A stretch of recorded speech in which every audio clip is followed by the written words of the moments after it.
What's up guys, Chasing Namely here, and we are back with F1 Manager 22, but we're going to reboot the series because I've realised a few things over the last few days. First of all, recording and editing videos that take 3 hours to record and become 90-minute episodes is not practical. 2, watching cars go around at the back of the field is pretty boring.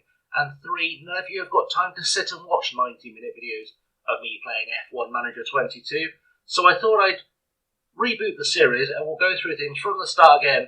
Bit of a different approach this time as well. We're just going to do the management side and I'll come back and I'll just do the race results. So if that's not your thing, this is not the series for you. Just for the first series, at least first season, at least until we're competitive, is sort of my plan here. So we are starting again with Williams. Our objective long term is to be a points contender and we have a low starting balance. There's a lot of history here. Our car performance 10th on the grid. Drivers 9th out of 10, staff 9th out of 10, and headquarters 6 out of 10, which is going to be actually a real benefit to us with the way we're approaching things. Employee-wise, we've got Latifi, Albon, and Aitken as the drivers, De Maison, Wheater, Irwin, and Jago as the engineers. That is probably all going to change by the end of this episode. And in terms of the history, of course, this team was founded by Frank Williams. Williams was a behemoth of Formula 1 back in the day. The history, the 90s wins, the whole lot, all good. As I said in the last version of this series, I worked for Williams, my first job out of school, working in their hospitality department, and I've always been a Williams fan. I grew up in Grove, so they've always kind of been part of my life. The family unfortunately gave up the team last year, and the new leadership, I mean, they've not delivered anything so far, so it's time to rebuild this team, take us back to glory. 9 Constructors' Championships, 7 Drivers' Championships. We finished 8th last year, 15th in the Drivers last year. It wasn't a great year. So let's revamp the team, let's restart from scratch, and let's see if we can turn Williams back into a glory team our own way on F1 22 or F1 Manager 22. Let's get things in the right order first. So as I said, our energy is being focused on the rebuild of this team, and we've got 11 days to the first Grand Prix, 19.8 million in the bank. We're going to make some big decisions, some controversial decisions, and I wouldn't expect any of the staff we have to stay around for very long. In fact, for no time at all, because the first thing I'm going to do is replace all the drivers. We're going to keep Jack Aitken because he costs us nothing. But I want to focus on building stars of the future, and I want to focus on saving money as well, because that's going to be important. So we're going to replace our drivers now with probably the best youngsters we can find. So I guess we're going to have to put Oscar Piastri in car number 1. Hopefully I can get a good deal with him without knowing what he's actually earning, which is going to be a big issue. But I'm sure it'll be fine. We're going to put him in car 1. We'll give him a 5-year deal because we know just how good Piastri can be. And I'm going to start off by offering him a straight-out salary of $1 million, which should hopefully be enough to attract him to the team. And we'll give him a starting bonus of $100,000. And a race bonus if we can get him to a tenth of $100,000. I'm going to offer him that contract. We're going to see how he feels about that. You never know. He might take it. He might not. But it is a seat on the grid. It's looking pretty good. I've probably overpaid him. That's fine. I don't mind overpaying him because it's over 5 years as well, which means that he's going to be around for a very long time. Oscar Piastri, the first guy in the team in car 1. Now let's go see who's going to be driver number 2. Driver number 2 is going to be Théo Pourchaire, who I think is the highest potential driver outside of Formula 1. We're going to give him exactly the same contract, no favourable treatment for either driver. We're just going to give them both the same contract, and we're going to hope that they both, Théo Pourchaire I could probably get for less money, but it's going to save us money in the long term because we're paying Alex Albon $6 million a year. I've gone way too high on that whilst I was talking. So the trouble with the console version of this game versus the PC version of the game, as far as I can tell, is you're a bit more or a bit less in control of what's going on the screen, not paying attention to what's going on the screen as much, so you're sort of just not as actively participating when you're trying to put a financial bonus up. So they're both going to get that bonus for 10th. They're both going to get $1 million a year. Théo Pourchaire will take this easy. I probably could have paid him a tenth of this. He can't help but be ecstatic, I'm sure, with what he's getting as a deal. But it's going to make our driver lineup weaker overall to start with, but I think in terms of the long term, it's going to make us much stronger because they'll get a lot of XP from developing. Like I said, we're going to keep Jack Aitken in that reserve slot because he's only got 10 months left in his contract. I'm not sure what his potential is like. as a driver, it's average, where they can be absolutely certain that Taylor Pourchaire's potential is high, Oscar Piastri's potential is high. That's a pretty good start to things. On the staff side as well, we're going to go for the youngest staff we can find rather than the current staff we have, because again, I want to test the staff development system, but also have that kind of building for the future. And DeMaison's 53 and he's only got a 74 rating. There's bound to be someone younger you can get longer term to do better. I mean, it's barely a loss to go for Michael Huber on a much, probably a much shorter or a much smaller contract, much younger. Only 2 points difference in his ability. We're not offering £1 million to start off with, because I know that the Maison is actually earning quite a lot. But who knows? We're going to start with the £1 million and see what we can get here. Can we get Huber to take that? He's not in the sport right now, so he's going to want more money. Probably not a lot more money, but more money still, nonetheless. So let's go to £1.5 million. See if £1.5 million will get the job done. This is probably going to end up me being overpaying him again, but it's fine because, like I said, the point is to develop him long term. It's not enough. It's still not enough. Okay, we're going to go to £2 million. £2 million is a good offer for anyone. £2 million a year is I'm paying more than my drivers, and they're the ones in the firing line. So he should be quite grateful for £2 million. Let's see how that goes. He's happy with £2 million. Okay, so we're going to hire him, hire our younger staff. I know I'm depleting our financial resources here. Trust me, there is a reason for doing all this, and that is the long-term security of the team. So again, we're going to the head of Aero as well. And if we go by overall rating, you can see just by the overall rating, the currently hired guy is only a 71. So I'm already thinking we can do better. Just going by age here, I mean, a 70 for a 34-year-old is easily a better deal. That's easily a better deal. And again, we're going to go with the same kind of starting offer of £1 million plus 100k for the starting bonus. And we'll submit that. Will she take that deal? You'd hope she'd take that deal.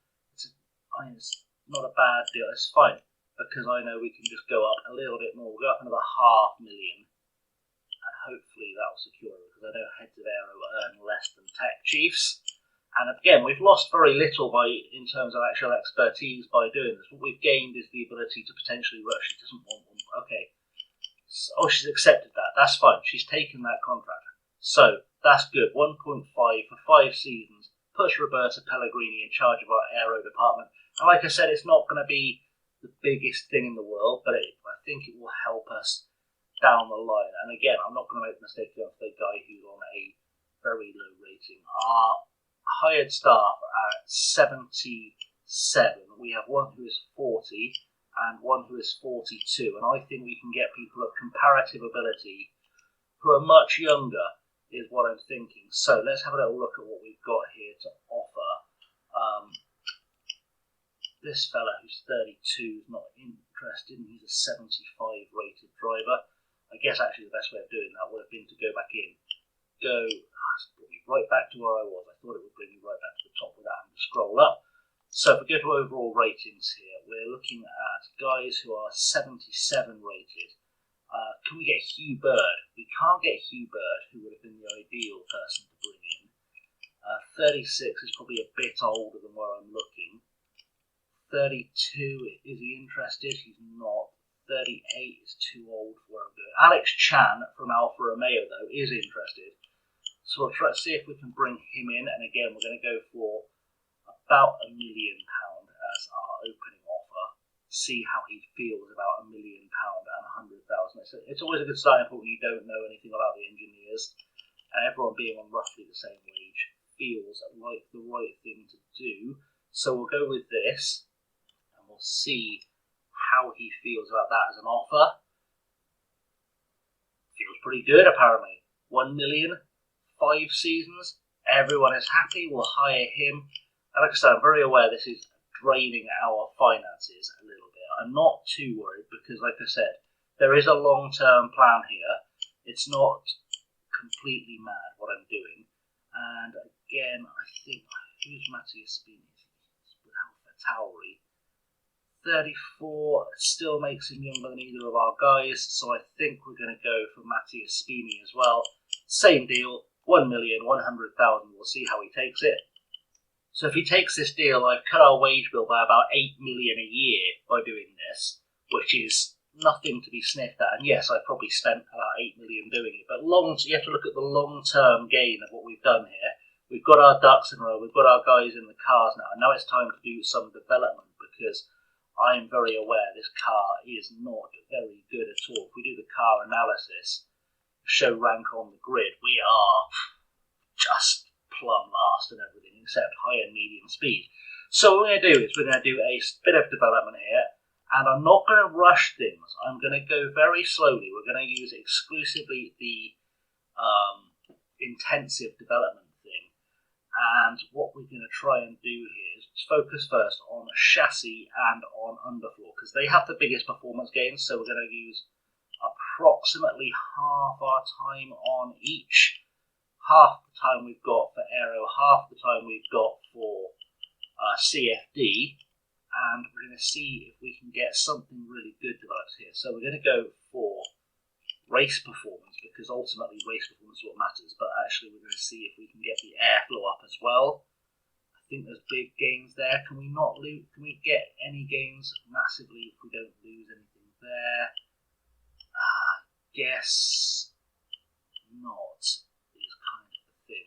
Oh, we can make overall gains, and that will put us rank on the grid there of 17th, which is still better.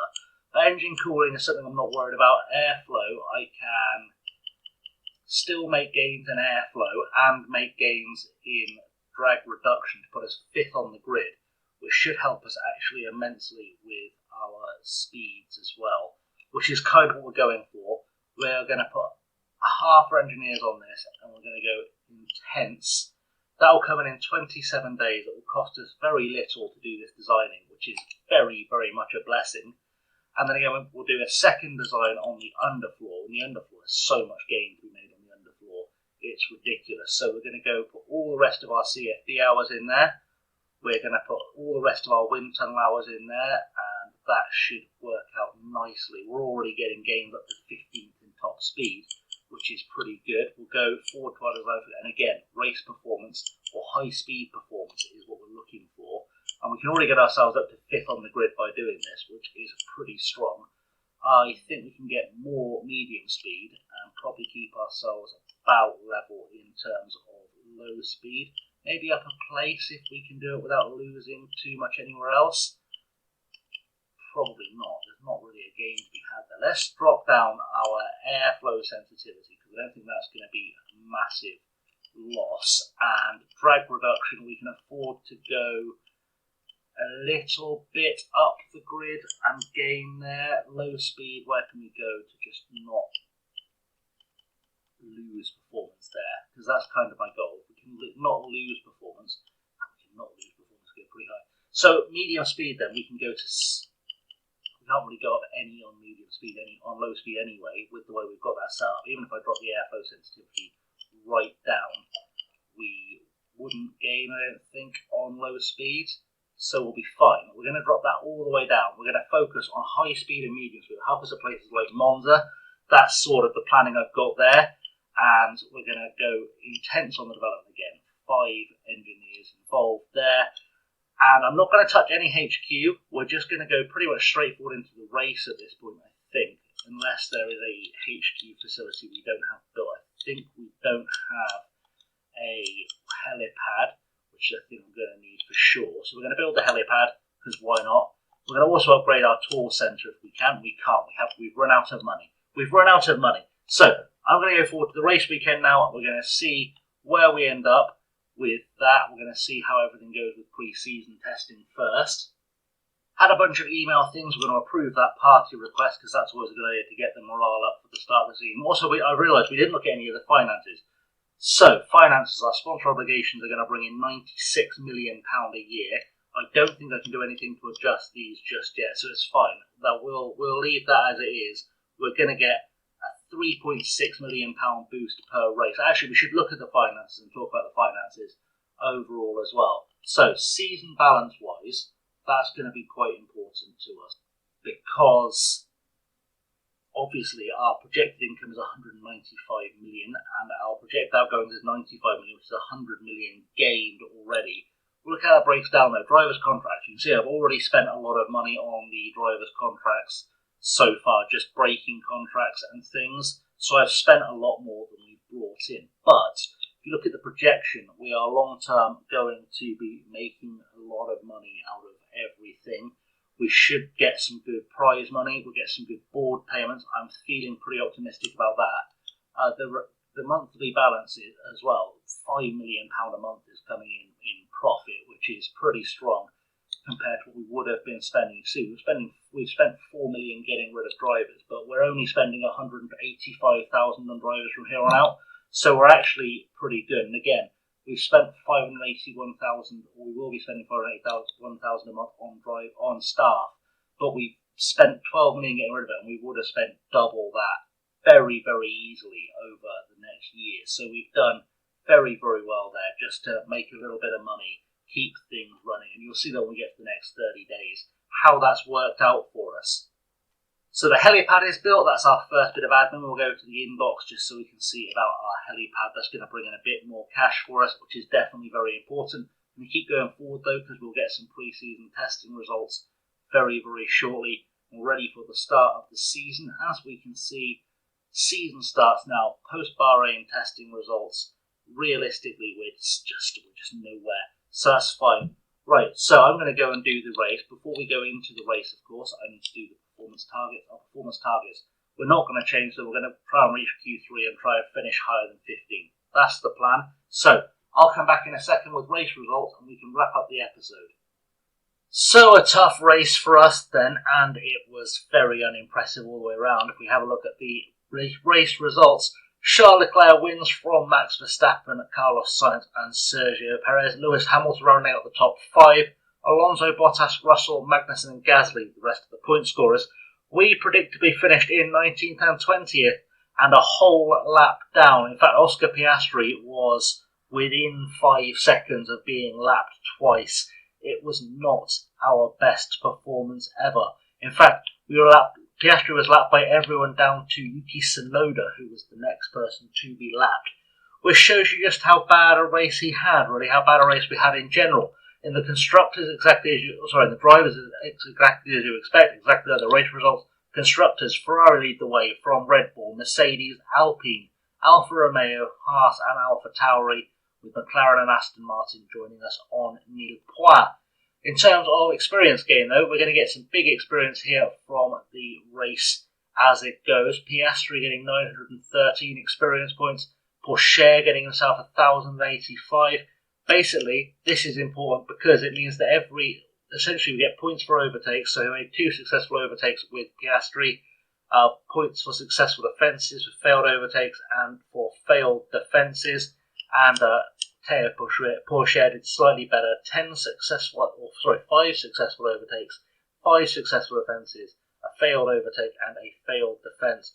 Pretty good performance all told. We can't be too unhappy with that. So that rounds off our race weekend. We're just going to check the money. 3.6 million coming in, which means I can afford to build some parts now, which is good because I forgot to build the brand new suspension going into the first race weekend, which is a bit of a super rookie error.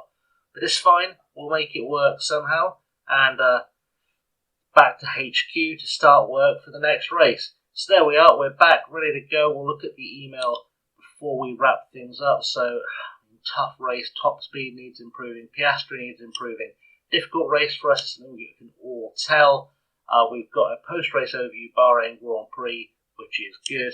And our suspension has been manufactured, which is very, very good. So, let's wrap the episode up there. Thank you for watching, guys. I have, as always, been Chasing Rainbow. Let me know if you like this video format, if you prefer this video format, at least for the first season. Thoughts in the comments is always good. Likes, subscribes, all that good stuff. Until next time, I've been Chasing Rainbow. Thanks for watching. I'll see you all very soon. Have a good one.